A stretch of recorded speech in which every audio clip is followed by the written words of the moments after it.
La guerre est arrivée chez nous et la société russe s'effondre sous les yeux de Poutine. Pour le Kremlin, rien ne se passe comme prévu. Et maintenant, la crise menace leur pouvoir. D'abord, l'incapacité de la Russie à protéger le pays oblige maintenant la police russe à faire des vidéos TikTok pour apprendre aux Russes comment fuir les drones. Maintenant, comme si cela ne suffisait pas, Poutine est pris de panique et coupe activement l'accès à Internet dans tout le pays. Il prétend que c'est pour arrêter les drones ukrainiens. Mais la vérité, c'est que c'est pour empêcher les Russes de découvrir comment se déroule réellement cette guerre. Avec l'effondrement de l'économie, cependant, la colère du peuple déborde et se manifeste publiquement. Ils n'ont pas de travail et maintenant ils ne peuvent pas en trouver parce qu'Internet est coupé. Cela déchire littéralement le tissu social de la société russe. Les travailleurs les plus intelligents, les médecins, les ingénieurs, les programmeurs quittent le pays dans un exode massif. Cet effondrement social menace désormais davantage le régime de Poutine qu'une défaite militaire en Ukraine. L'illustration parfaite de la façon dont cette guerre se déroule pour Poutine, c'est cette vidéo TikTok que des officiers russes réalisent maintenant.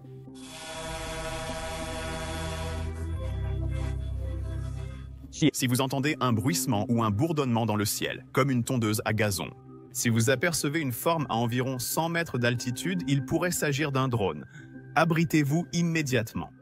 Il peut s'agir de tout bâtiment, passage souterrain, parking ou grand arbre vous protégeant des éclats et de l'onde de choc. Dans votre appartement, ne vous approchez pas des fenêtres. Les éclats de verre peuvent blesser. Si vous êtes dans un bâtiment, descendez aux étages inférieurs, si possible. Aux étages inférieurs.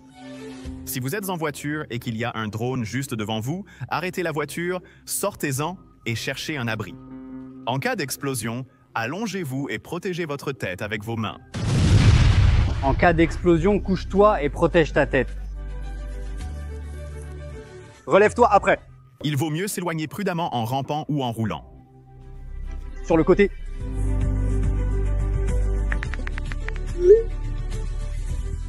Ne partagez en aucun cas de photos ou de vidéos de drones sur les réseaux sociaux. Cela pourrait aider l'ennemi à s'ajuster et à frapper de nouveau. Il est interdit d'utiliser la radio, un téléphone portable ou un appareil avec navigation système de positionnement global à proximité immédiate du drone abattu. Si vous trouvez un drone, ne le touchez en aucun cas, ni ses parties. Ils peuvent être toxiques ou explosifs. Quittez immédiatement cet endroit. Appelez le numéro 112 bonjour. Lorsque vous parlez à l'opérateur, donnez-lui toutes les informations, l'heure et l'endroit où le drone a été trouvé.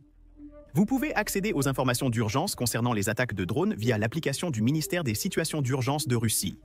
Restez vigilants et prudents, la sécurité dépend de vous. Soyez vigilants et prudents, la sécurité commence par vous. Tu sais quoi? En fait, ce n'est pas une mauvaise idée. Je crois que cet officier a omis des étapes importantes à expliquer à la population russe. Je vais donc essayer. Écoutez-moi, citoyens de Russie. Si vous entendez un bourdonnement dans le ciel, semblable au bruit d'une tondeuse à gazon, il pourrait s'agir d'un véhicule aérien, sans pilote. La meilleure façon de vous protéger dans une telle situation est d'appeler votre dirigeant et de lui dire d'arrêter d'envahir une autre nation souveraine. Je vous promets que cela fonctionne à 100% du temps. S'il écoute, les drones cesseront d'arriver. J'espère maintenant que nous pourrons doubler cela en russe et le mettre sur TikTok russe, mais j'ai l'impression que ce sera difficile. Parce que, comme vous le savez peut-être, les drones nuisent vraiment à l'économie russe. Presque 40% de la capacité de raffinage russe est hors service. À cause de cela, 57 régions font face à une crise du carburant. La situation est si grave que la Russie a restreint la vente d'essence. Dans certaines stations-service, vous ne pouvez obtenir qu'environ 10 litres, soit 3 gallons. En plus de tout cela, la Russie est maintenant obligée d'importer du pétrole depuis la Biélorussie. Vladimir Poutine a finalement accompli ce qu'il avait promis. La Russie n'est plus une station-service pour le monde. Tout cela parce qu'il n'a pas pu arrêter les drones ukrainiens. Mais il essaye, je dois lui reconnaître cela. Parce qu'en Russie, nous avons assisté à quelque chose d'unique. Internet est coupé dans des villes entières, complètement au hasard. Poutine affirme vouloir stopper les drones ukrainiens. Mais certains Russes n'approuvent pas cette stratégie. Écoutez ça vous-même.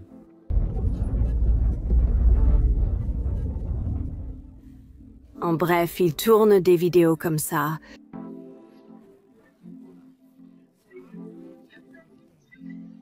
J'avais une putain de réunion aujourd'hui. Je me suis tout apprêtée. Je ne peux pas y aller à cause de ces travaux au centre-ville. Et tu sais quoi? J'ai juste tourné en rond comme une conne. Je ne pouvais pas tourner. Et franchement, je ne pouvais vraiment rien faire, putain. Donc tu comprends. Je vais aussi à Kamkada. Il faut que j'y aille, parce que je ne comprends pas. Je comprends dans ma tête qu'il faut que j'aille quelque part à gauche ou à droite, parce qu'il n'y a pas de virage évident sur Ferskaya. Mais tu vois, je tourne en rond, et au final, je suis complètement perdue. Je viens de conduire 1 heure, sans exagérer.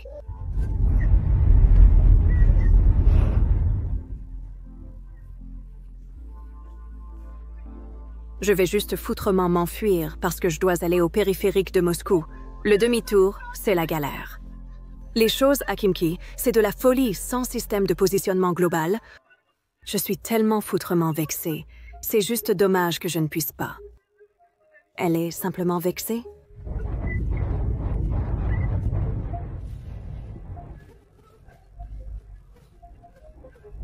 Vous voyez, Poutine fait du brouillage système de positionnement global, du brouillage d'internet cellulaire, pour essentiellement perturber ces drones que l'Ukraine envoie.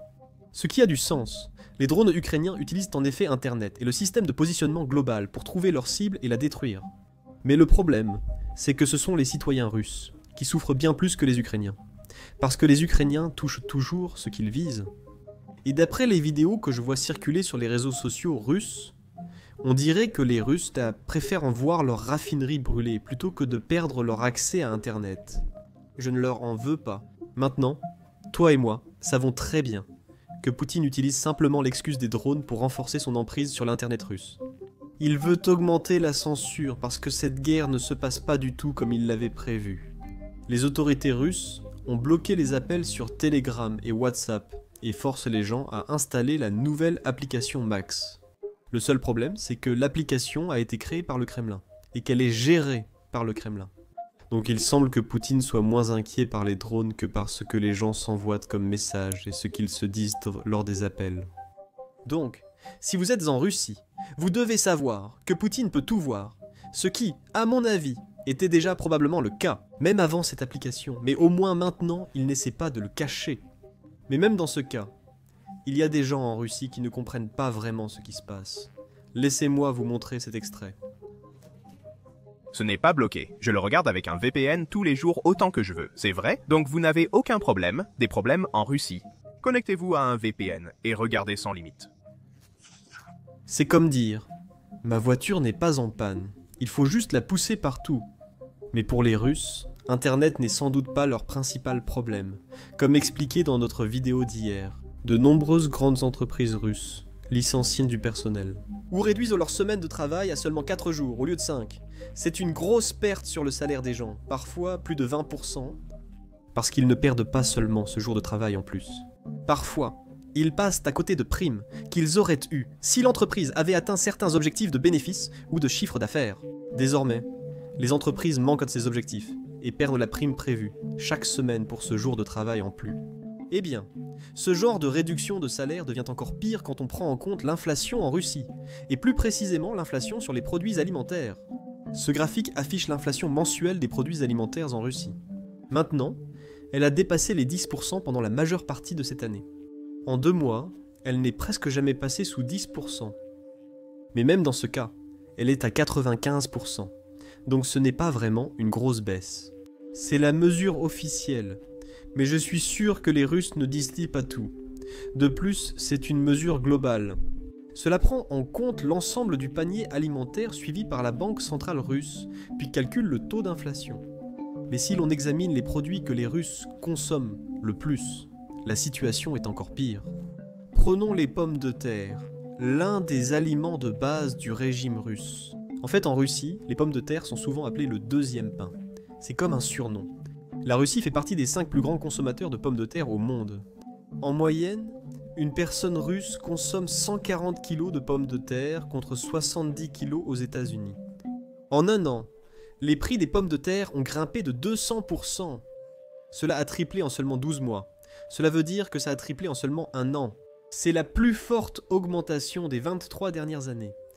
Et c'est un énorme problème pour les familles, surtout si leur salaire diminue. Si je vous demandais, que devrait faire un gouvernement dans une telle situation ? Il devrait faire quelque chose pour atténuer la douleur que ressentent les Russes ordinaires. Eh bien, avant que vous ne répondiez à cela, je veux juste vous raconter une blague qui est devenue très populaire dans la société russe en ce moment. C'est leur manière de rire de leur situation. Les Russes comparent l'armée à un père alcoolique. Un jour, le père alcoolique rentre à la maison et dit à son fils « Eh fiston, le prix de l'alcool augmente. » Le gouvernement impose une nouvelle taxe. Le fils répond « Tu vas donc moins boire. » Eh bien, le père répond « Non, ça veut dire que tu vas moins manger. » Eh bien, c'est la situation dans laquelle les citoyens russes se trouvent en ce moment. Selon le nouveau budget russe dévoilé pour 2026, les impôts vont augmenter pour les citoyens. Mais cet argent ne va pas aller aux Russes. Cet argent va aller à l'armée russe. Et c'est une somme énorme. 40% du budget gouvernemental sera dédié à la défense et à la sécurité intérieure. Poutine ne veut pas que des Russes affamés viennent au Kremlin et renversent le gouvernement. Comme si tout cela n'était pas déjà assez grave. Poutine retire de l'argent des choses essentielles parce que le gouvernement ne gagne tout simplement plus autant. Donc des choses comme les médicaments sont réduites. En fait, la situation dans le secteur de la santé en Russie se détériore si rapidement qu'ils pourraient bientôt faire face à une crise sanitaire très aiguë. Ils font face à une pénurie de médecins dans les hôpitaux publics. Poutine n'a tout simplement pas assez d'argent dans son budget pour payer équitablement les médecins. Les médecins préfèrent exercer en clinique privée qu'à l'hôpital public. Donc, pour résoudre cette situation, Poutine ne veut pas allouer plus d'argent au secteur public. Il a interdit aux médecins d'exercer en clinique privée, sauf s'ils travaillent aussi dans une clinique publique. Je commence à remarquer une tendance. Chaque fois que Poutine a un problème, sa réponse est toujours d'interdire simplement quelque chose qu'il n'aime pas. Mais vous voyez, il ne peut pas interdire les ordures. Et ce n'est pas une analogie, c'est littéralement ce qui se passe en Russie. Un effondrement des déchets pourrait se produire. 30 régions différentes en Russie font face à une pénurie de décharges. Ces décharges devaient être remplacées en 2019, mais Poutine était trop occupé à remplir son trésor de guerre. Ils n'ont toujours pas obtenu la nouvelle décharge prévue il y a 6 ans. Et maintenant, les régions russes sont tout simplement inondées d'ordures dans les rues. Dommage que Poutine ne puisse pas juste interdire les ordures. On ne sait jamais. Peut-être que la vidéo de demain abordera cette nouvelle, mais c'est tout pour aujourd'hui. Si vous n'êtes pas abonné, cliquez sur le bouton ci-dessous pour nous aider à atteindre 2 millions d'abonnés avant la fin de l'année.